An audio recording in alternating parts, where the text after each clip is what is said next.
Do you judge a book by its cover? I think I do. I mean, I figure if it's such a great book, they would have spent time making a great cover, right?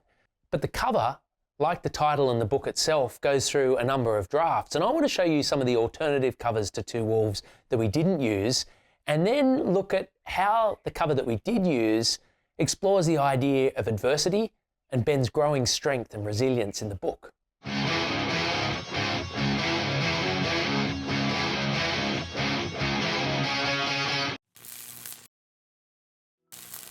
When I finished the 7th draft of Two Wolves, 4 years into the writing process, I sent it off to my publisher and I started working with Kimberly, the editor, and we refined the story and polished it. Meanwhile, Krista, the designer, started working on cover concepts. Krista was given a brief and then she designed a few different options, and here are some of those options.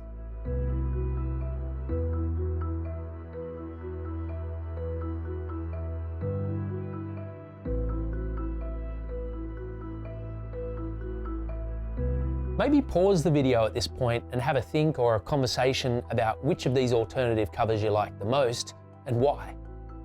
Okay, so this one is interesting, but the brown tones and the open space didn't quite feel like Two Wolves to me. This one I absolutely love, but it probably feels a bit horror or supernatural or something, but one day I want to write a book inspired by this cover.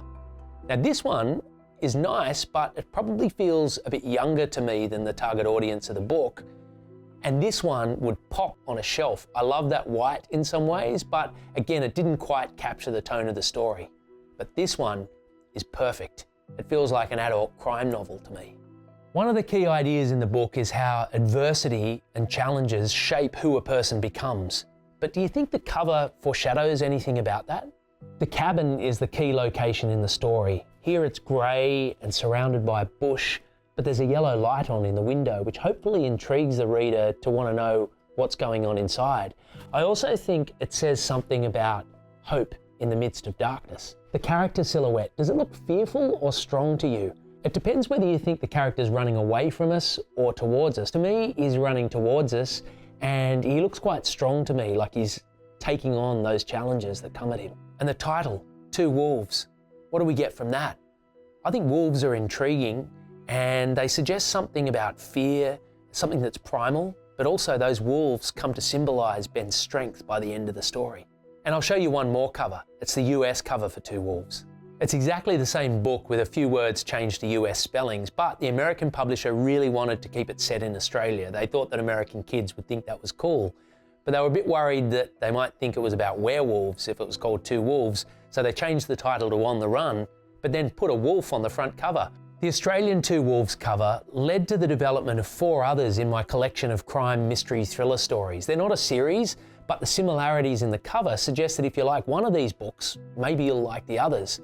You'll notice that they each have a silhouette of a character on there, and the title font is the same, and the font for my name, and each of them has a place that's important to the story. So in the fall, it's the apartment building, and in Cop and Robber, it's the town of Broken Ridge on the edge of the desert. In Detention, it's the escape from the immigration detention centre that happens in the opening scene of the book. And in Scartown, it's the drowned town of Scarborough and the 3 friends on the lakeshore. Now, each of these covers uses the essential elements in fresh and interesting ways.